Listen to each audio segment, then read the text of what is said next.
see, I've gotten a little sun on my face with spending some time at the beach. I'm making this video on the upcoming solar eclipse that's going to happen on March 8th.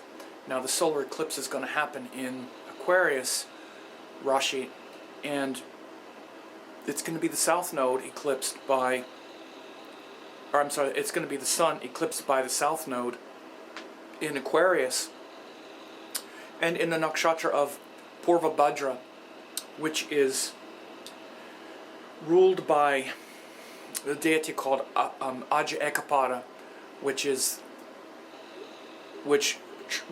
translates into one-footed goat, and it's a pair of nakshatras. Uttara Bhadrapada is the second part of it, and these two nakshatras bridge Aquarius and Pisces. They're often called the scorching pair, and the deities are paired together, Aja Ekapada of Purva Bhadra and then Ahibunya of Uttara Bhadrapada. So they're really where we're scorching and burning up and destroying negative karma, hopefully. It's that kind of symbol. And the first nakshatra in the pair, Purva Bhadra, is where we're going to have the eclipse. And it actually shows this lightning strike that comes down from the heaven and gives us a glimpse of truth and ultimate reality. And then the second nakshatra, Uttara Bhadrapada, is ruled by a deity called Ahibunya, which is a serpent that goes deep into our, deeper into our heart and mind and soul, so that we can become liberated. So the two nakshatras are part of a process of liberation, really a final emancipation. Then the next nakshatra after Uttara Bhadra is called Revati, where the shepherd leads the soul home after all that hard work. So these last three nakshatras are very much the ones of the soul's liberation, the emancipation of the soul. And we have this solar eclipse in the first one, Purva Bhadra, where the lightning strike comes down from heaven. Lightning is like the fire of truth that's in heaven, comes down and strikes the earth. And so the deity Aja Ekapada, one-footed goat, is a symbol of lightning, because lightning strikes in one spot, like 1 foot. And a foot is a symbol, when you see pada, it means foot, but it also means a result, because it shows what hits the earth, like what strikes the earth. Pada, like your feet, are on the ground. So when you want to see the result of something, you look at a pada. Pada is often referred in texts to be a result. And so if you translate Purva Bhadrapada, it literally means early, auspicious result. Purva Bhadrapada, early auspicious foot, which doesn't really make sense. But the interesting thing about these nakshatras is it's actually a cot. The symbol is funeral cot, and you have 2 feet at the front of the cot and 2 feet at the back of the cot. So the 2 feet on the front of the cot is Purva Bhadrapada, and the 2 feet at the back of the cot is Uttara Bhadrapada. So it's these 4 feet on the ground, and it's actually like a funeral. It's like a deathbed. It's like, that's actually the symbol. It's like the deathbed. That's a pretty interesting symbol, right? So the front 2 legs of the deathbed is Purva Bhadrapada. The back 2 legs of the deathbed is Uttara Bhadrapada. So it's interesting to say that the lightning striking the earth, giving us inspiration and giving us, this glimpse of heaven, happens on the deathbed, right? Literally, like when you die, it's like, it can happen like, oh, so that's what it is. Like when you die, oh, I'm free. But it's also the death of the ego and the death of, something that you're trying to work through and move through. So this is in Aquarius, this sign of Aquarius, which, as I've been talking about quite a lot, is a sign that's very much about culture, society, and not necessarily about our own individuality, our individual power. We're seeing a lot of these shakeups. I just made a video last week about this choice between ourselves as a citizen or as an individual and the government and the world that we live in and that we want to represent, us. We see so much shakeups politically around the world. U.S. election, we see it in the elections in England where there's a lot of debate about leaving the EU. I just saw there's major change, like when Iran, where there's a lot of secular uprising, at least politically. They're becoming much more secular. And a lot of these choices about the ideologies that we want to form our world are big themes right now. This is why we're all very much paying attention to the political climate in the world, in our own country, certainly in the U.S. Things are getting really polarized between hardline right, hardline left, trying to find that centrist point, and this fear of demagogues or communists and socialists and all kinds of stuff. So this is an important backdrop to this solar eclipse, at least on a cultural and personal level. We're all grappling with these issues now. And so, in the midst of that, on a personal level, you could be very much grappling with your place in the community, what you're willing to stand for, what you're willing to not stand for, within your culture and within your community, and finding the best place to serve and the best, opportunities to serve that are also congruent with your heart's desire and your passion and where you fit in. And so this solar eclipse has also joined Mercury and Venus, which are very creative energies where we want to express ourselves, and also where we want to create beauty and harmony and order and love. Venus, of course, is also about relationships, romantic relationships. There's a very tight, especially the conjunction with the sun and the moon are right on the south node. So it's going to be a very exact solar eclipse. So it'll be visible in the Pacific, in Hawaii and the South Pacific as well. I think Philippines or other places. I don't remember off the top of my head, but so it'll be visible in that area of the world. And so, but it's really pervasive for all people to focus like a laser on your highest power. And when Ketu eclipses the sun, it is about finishing and ending and letting go and destroying something that's been played out. Rather than when Rahu eclipses the sun, it's about starting something new. Ketu eclipses the sun and it is about ending and finishing something. So, as I said in a video update last week, on a larger scale, and we're in this eclipse cycle, culturally we're destroying, we're letting go, we're seeing the consequences of a lot of past mistakes, and we're seeing the old getting destroyed. It might seem like it's something new happening, it's actually something old getting destroyed. Like, for instance, let's say in a political sense, like in U.S. politics, we're seeing the past of like conservatism and of socialism and of a kind of distorted rhetoric where there's hardline right, hardline left. Those things are getting pushed to the limit. So it's trying to destroy that polarization. We're seeing that, perhaps in England, I don't know their political situation as well. In Iran, we're seeing the ending of a lot of hardline ideas as well. Are getting more populist support. So again, on a personal level, you can see a destruction or a diminishing of something of the past that hasn't worked out. So it doesn't necessarily mean that you have to leave any relationships or leave any jobs or physically, tangibly destroy something. Often it can be something within yourself where you're like, you know what, I'm tired of this pattern in my life, and I'm going to resolve to not do it the same way the next time.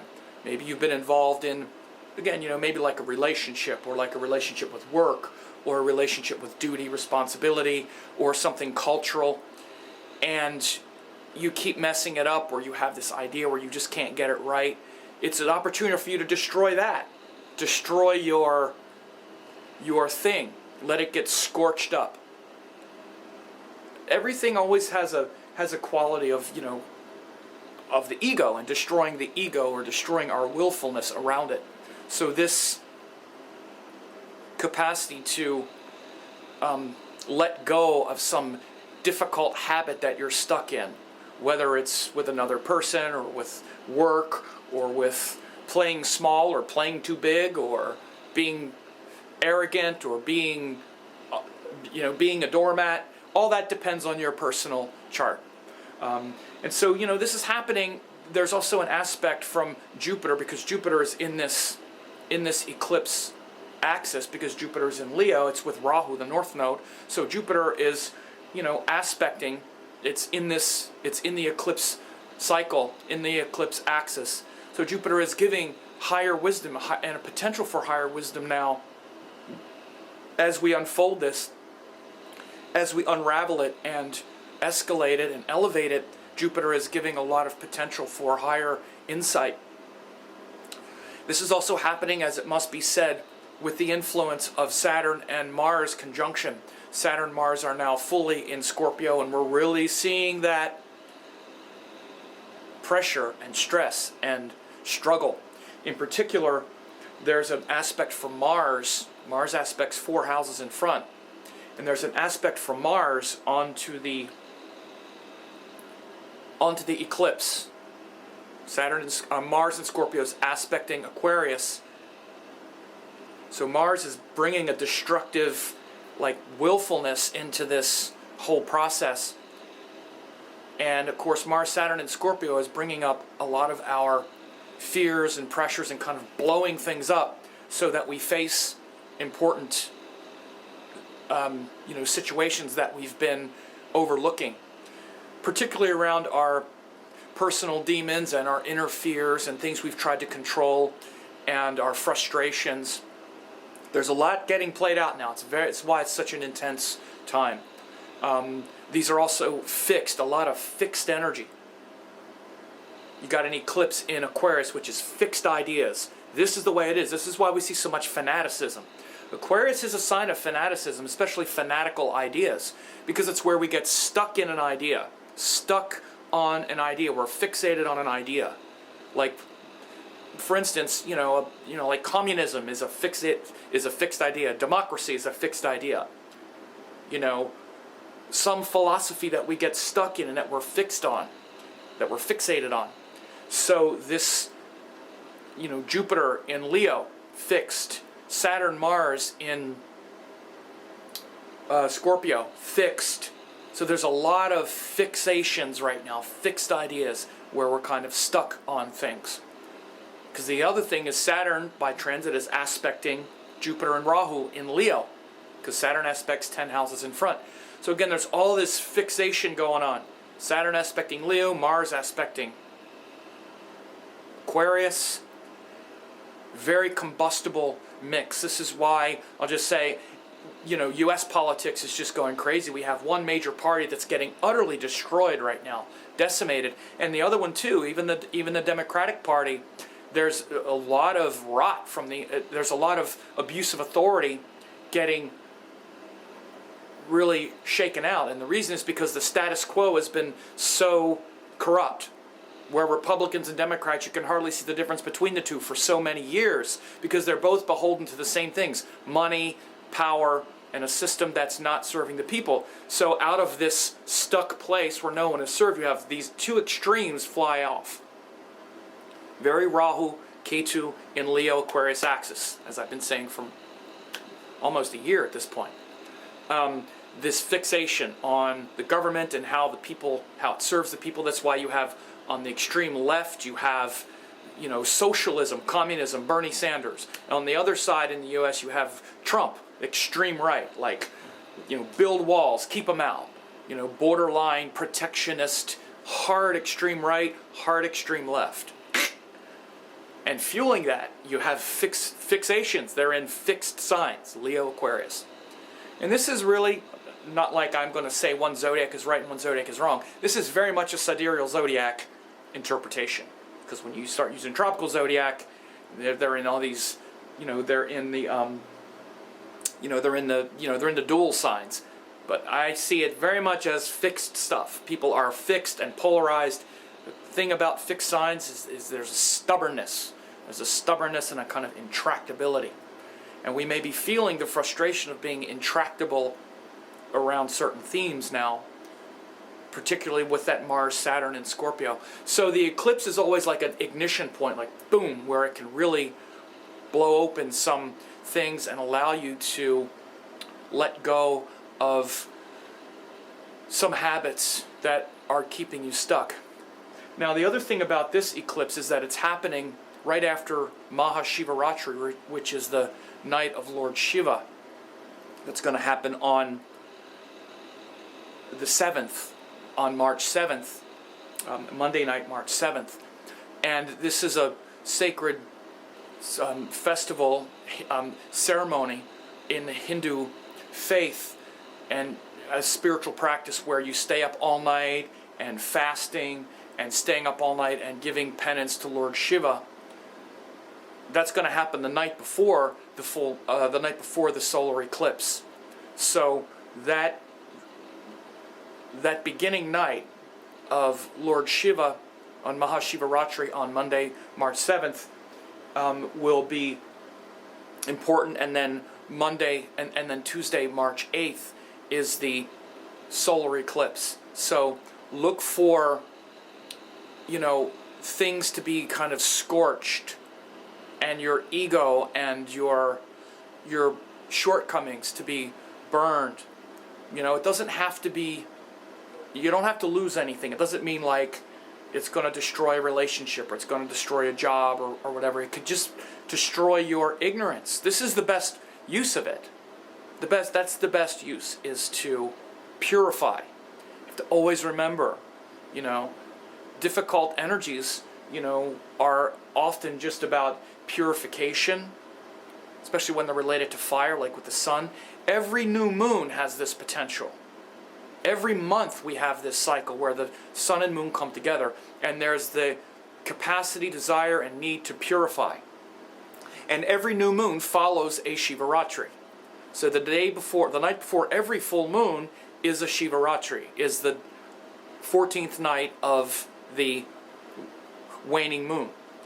But this time of the year, when we have the Shivaratri in February or March, it's Mahashivaratri, so it's the great night of Lord Shiva, the great night to surrender and purge, which then, culminates in the new moon. So every month we have this purification cycle. But then when we have the new moon and it's joined the node, there's an eclipse. So great, huge karmic lessons now that mainly have to do with letting go of things that are worn out. And it could mean a new cycle and a new phase in something that's been beautiful, that could be beautiful in your life, but you haven't been able to embrace the beauty of it as well. Doesn't mean you have to, like let's say it's an involvement with another person. It doesn't mean you have to say, okay, I'm done with that person and it's been toxic, so it's finished. It doesn't necessarily mean that. It might mean I realize I've been toxic and I feel pure, and you express that. Especially with the influence of Venus and Mercury in this eclipse, because Mercury and Venus are also, very close. They're also both aspected by Mars to a pretty close degree, within a few degrees. So, there's a great opportunity to purify your speech, to purify your the story you're telling yourself, which then comes out as speech, but the story you're telling yourself about what things mean and who people are and what they're doing to you and all that stuff. It's a great opportunity to rethink that and maybe open up to another and maybe communicate from the heart rather than from a reactive place. And Venus as well, where we realize, I haven't been I wasn't respectful of this person, or I haven't been, and I'm ready to burn that up and let go of that and be courageous and not identify with some limited power. Again, it also might be a little bit difficult with Mars, Saturn, and Scorpio, but that's also the power and promise of Mars, Saturn, and Scorpio as well, is to own up to our aggression, our passive aggression, our inability to sit with the difficulty. You see, one of the things about Mars and Saturn both is they're the tamasic energies. It doesn't mean they're bad, it means it's hard for us to sit with them. And what we're supposed to do with tamasic energy is keep it to ourselves. This is one of the biggest breakthroughs I had. One of the ways to really understand the guna is the tamasic planets are the things we're supposed to keep to ourselves, which means our anger and frustration and irritability, which is Mars, and our fears and our desire to control, these are things we're supposed to keep to ourselves. Instead, because it's hard to keep it to ourselves, we dump it on someone else. We get irritated, and the first thing is we find fault with another and dump it on them. And of course we try not to do it, but then it builds up, or we don't do it directly. Instead we play games and we're passive aggressive, and we might lie and we might do these things. But again, instead of sitting with it and owning up to our own frustration or owning up to our fear, which is Saturn, rather than owning up to our fear and our ability to be alone and our, these things that are hard for us, instead we get attached, and then when we think the other person's going to leave out of fear, we try to control, we try to manipulate, we do all of these things because it's hard to sit with fear and anger. And that's the problem of Mars and Saturn, not that they're inherently problematic. Strong Mars gives us the discipline and the courage to face ourselves. A strong Saturn gives us the determination and the compassion and the sensitivity to forgive and to be present without the childish notion of needing to cling to others and whatnot. So both of these planets in Scorpio right now is giving enormous potential to unfold those two processes in a higher way, but it's hard. It means we have to be real about it. We have to sit with it. We have to face it. And facing it is not that hard, actually. It's just staying present and being disciplined. And rather than dumping our pain onto someone else, we keep it to ourselves and trace it to the source. Rather than trying to control another person because of your fears, if you don't do that and you just stop for a second and relax, you can go right to the source of the fear and then trace it back to a place where there's nothing but total peace and total forgiveness for those who have hurt you, rather than hanging on to that and blame and feeling like a victim and guilt and all that other stuff. As well, rather than lash out at people because they've harmed you, you, again, stay with that, you go inward and you find where you're weak, and you realize that lashing out is just making you weak, all of that. So this is all very implicit in this eclipse. So there's a lot going on right now. Not only is this major eclipse, but we have a major connection between Saturn and Mars and Scorpio. We have all these fixed energy, all these planets in fixed energies where we're polarized and feeling stuck. So if you want to know how this affects you, I do a forecast for all 12 members, for all 12 signs for my paid members. It's only, it's $1 to try it for 2 weeks, but then it's only $39.95 a month. And you get daily forecasts and all kinds of stuff. But you can try it for 2 weeks, only 1 penny. And you'll also get the forecast for your sign for this transformative eclipse cycle. And so I hope this was helpful.